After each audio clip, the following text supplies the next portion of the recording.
কুম্ভ মেলাতে গিয়ে অনেক সাধুদের বয়স হচ্ছে 100 বছর, 120 বছর। সে সাধুদের চুলগুলো পেকে জটা হয়ে গেছে। এই জটার মধ্যে কত কি থাকতে পারে? ধরে নিন জটার মধ্যে উকুন আছে, পোকা আছে, তাহলে তারা তো সবসময় সাধুর মাথায় ছুঁয়ে আছে স্পর্শ করে, তাহলে সে উকুন কি সাধুর কৃপা পাচ্ছে? পাই না। কেন? সাধুকে ছুঁয়ে থাকার নাম সাধু সঙ্গ নয়। সাধু যা বলবে জীব যদি করতে পারে, এটার নাম হলো সাধু সঙ্গ। সাধু সঙ্গ। আর অসাধুকে বিনাশ করার জন্য ভগবান এলেন। অসাধু মানে যারা কৃষ্ণ নাম নেয় না। দ্বিতীয় কারণ, ধর্ম সংস্থাপন আথায়। ধর্ম কাকে বলে? আমরা যে অনেক বলি না যে এখানে ধর্মানুষ্ঠান হচ্ছে, পৃথিবী আছে বলে ধর্ম আছে, এটা নয়। ধর্ম আছে বলে পৃথিবী আছে। ধর্মকে কেন্দ্র করে আলো বাতাস, ধর্মকে কেন্দ্র করে জোয়ার ভাটা। এখানে মহাজন অর্জুন জিজ্ঞাসা করছে ভগবান গোবিন্দকে যে সখা তুমি বলতে পারো যে ধর্ম কাকে বলে? ভগবান কিন্তু রথের সারথি ছিল, আর অর্জুন রথে বসেছিল, রথে চালিয়ে নিয়ে যাচ্ছিল ভগবান। অর্জুনের মনের মধ্যে জাগলো, আমাকে তো সখা কৃষ্ণকে জিজ্ঞাসা করতে হবে যে ধর্ম কাকে বলে। কৃষ্ণ বলছে, অর্জুন তুমি পুরো গীতাটা শ্রবণ করে তবু তুমি বুঝতে পারলে না যে ধর্ম কাকে বলে। শোনো অর্জুন, ধর্ম কাকে বলে জানো? বলি আগে ধর্ম রে পরে ধর্ম রে, আগে ধর্ম রে পরে ধর্ম রে, আগে ধর্ম রে পরে ধর্ম রে, আগে ধর্ম রে পরে ধর্ম রে, আগে ধর্ম রে পরে ধর্ম রে, আগে ধর্ম রে পরে ধর্ম রে, আগে ধর্ম রে পরে ধর্ম রে, আগে ধর্ম রে পরে ধর্ম রে, আগে ধর মরে। কাকে ধরতে বললো? ভগবান বললো আগে ধরো মরে, মানে আমাকে আগে ধরো, তারপর তোমরা ধর্ম ধর্ম নিয়ে মাতামাতি করবে। দেখবেন মায়ের একটা গাছের গোড়ায় যখন আমরা জল দিই, কিন্তু ওই শাখা পোশাকায় জল দিই না, গাছের গোড়ায় জল দিলে কি হয়? গাছটা বেড়ে যায়। ডালপালায় কি দিতে হয়?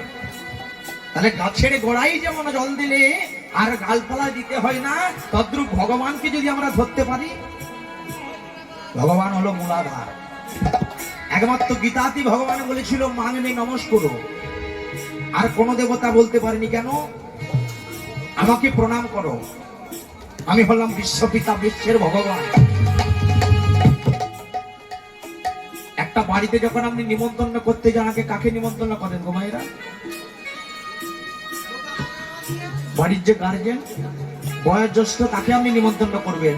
গার্জেনকে নিমন্ত্রণ করলে কি হয়? বলে বাকিদের আর নিমন্ত্রণ করতে লাগে না।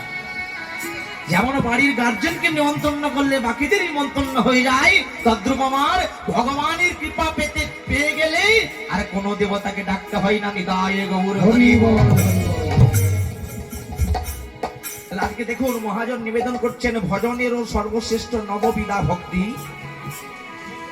কৃষ্ণ নাম কৃষ্ণ প্রেমে ধরে মহাশক্তি, তার মধ্যে শ্রেষ্ঠ হলো হরি নাম সংকীর্তন। আর ইহা বিনা গতি নাই, শোনো সনাতন।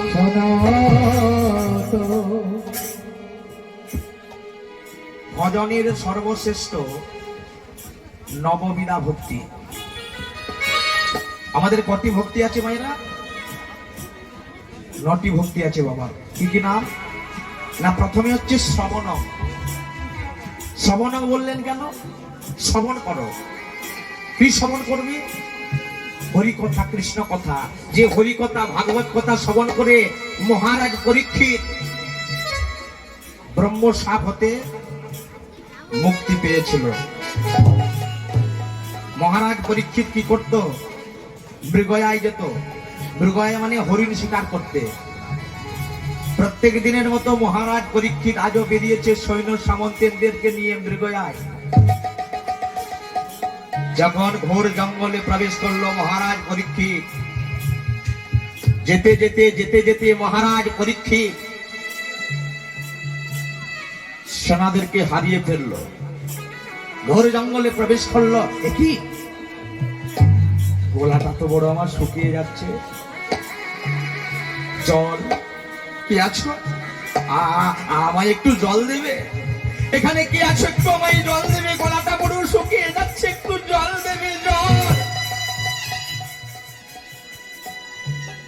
কার গলা শুকিয়ে যাচ্ছে মা? মহারাজ পরীক্ষিতের। কেন গো?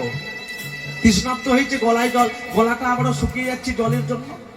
কিন্তু এখানে কে জল দিবে আমায় ঘোর জঙ্গলে? মহারাজ পরীক্ষিত যেতে যেতে যেতে যেতে দেখতে পাচ্ছে ওই গভীর জঙ্গলের ভিতরে একটা আশ্রম। কার আশ্রম? ওটা হচ্ছে শ্রমিক মুনির আশ্রম। শ্রমিক মুনি তখন ভগবানের ধ্যান করছিল। হে কৃষ্ণ করুণা সিন্ধু দীনবন্ধু জগৎপতে গোপেশ গোপিকা কান্ত রাধা কান্ত নমস্তুতে তপ্ত কাঞ্চন গৌরাঙ্গিনী রাধা বৃন্দাবনেশ্বরী শ্রীশোভানো সুতাং দেবী তং নমামি হরিপ্রিয়া বসুদেব সুতাং দত্তা তং সচানুমর্দনম দেবকী পরমানন্দম কৃষ্ণ বন্ধু জগৎ গুরু ললিত নেত্রায় বেণুমাধব বিনোদনে রাধা ঘন সুতা পান সালিলে মনোমালিনী বন্দে বন্দাবনগুরু হি কৃষ্ণ কমল রচনং পল্লবী পল্লব দেবং রাধা লিঙ্গিত বিগ্রহম।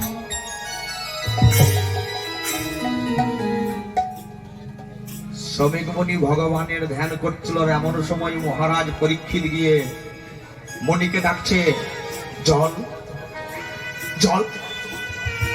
গলাটা বড় আমার শুকিয়ে যাচ্ছে মণিবর, একটু একটু আমায় জল দিতে পারবেন মণিবর? আমার গলাটা বড় শুকিয়ে যাচ্ছে, একটু জল দেন না। কি করে দেবে গো মা? শ্রমিক মুনি যে ধ্যানে মগ্ন, কৃষ্ণ প্রেমে মগ্ন। আর যারা দেখবেন প্রকৃত কৃষ্ণ প্রেমে মগ্ন থাকে না, কৃষ্ণ প্রেম বাদ দিয়ে অন্য কথা তাদের কানে প্রবেশ করে না।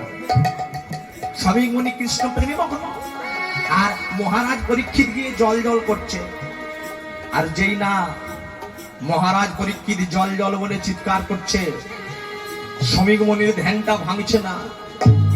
রাজা পরীক্ষিত মনে মনে চিন্তা করছে, আমি মহারাজ পরীক্ষিত, হস্তিনাপুরের রাজা, আমি এতবার করে এই মুনিকে ধ্যান ভঙ্গ করলাম, মুনির ধ্যান ভঙ্গ হলো না। আমার কথাটা মুনির কর্ণগহরে প্রবেশ করলো না। এই বলে মহারাজ পরীক্ষিত এমন রেগে গেছে, তার রাগটা সম্বরণ করার জন্য বলি মহারাজ কি করলো? মৃত সর্প হয়ে পড়ে রইল। তাহলে একমাত্র আমি ছাড়া ওই মহারাজ পরীক্ষিতের রাগটা দমানো যাবে না। রেগে গিয়ে মহারাজ পরীক্ষিত ভাবছে আমি কি করব। লক্ষ্য পড়ে গেল, পড়ে আছে মৃত সর্প। এই বলে ক্রোধান্বিত হয়ে মহারাজ পরীক্ষিত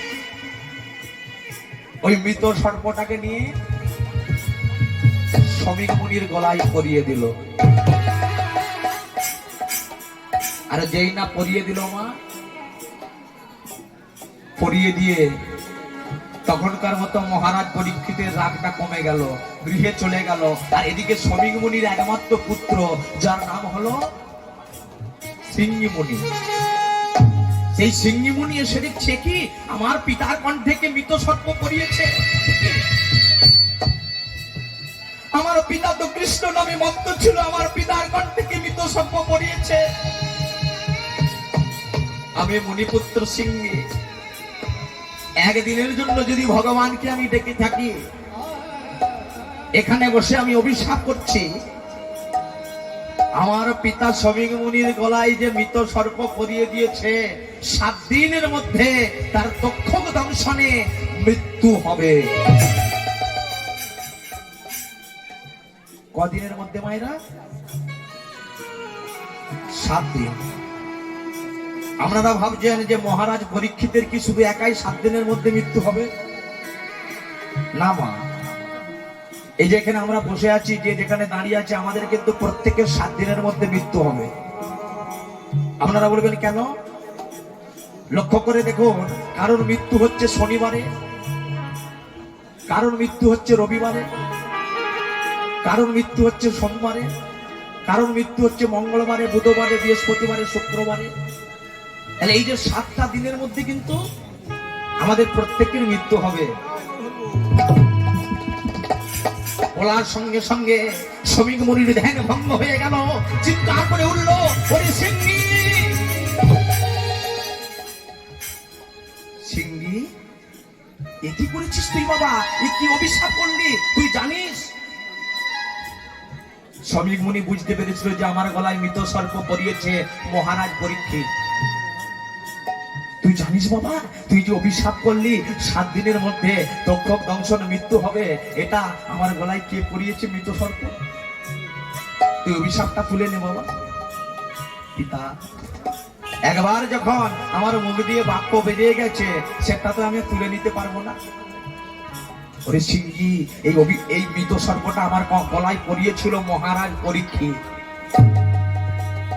শোনো পিতা, আমি তো মণিপুত্র, একবার যখন অভিশাপ করেছি আর অভিশাপ তুলে নিতে পারবো না। উপায়, ওই শ্রমিক মুনির শিষ্য ছিল প্রধান, যার নাম হলো গৌরমুখ। ওই গৌরমুখকে গিয়ে বললো, তুমি এক কাজ করো, মহারাজ পরীক্ষিতকে গিয়ে খবর দাও 7 দিনের মধ্যে তার ব্রহ্মশাপে মৃত্যু হবে।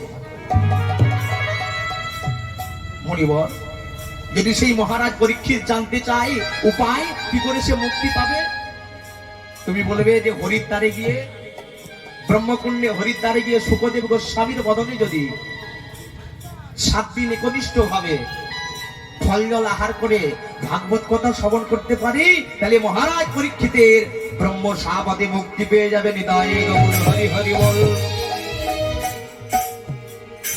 আজকে সেই গৌরমুখ যাচ্ছে কার কাছে? রাজা পরীক্ষিতের কাছে। গৌরমুখ ছিল কৃষ্ণ ভক্ত, কৃষ্ণ নাম গাইতে গাইতে মনের আনন্দে চলেছে। পথ চলিতে কথা বলিতে, সবাই চলিতে কথা বলিতে, পথ চলিতে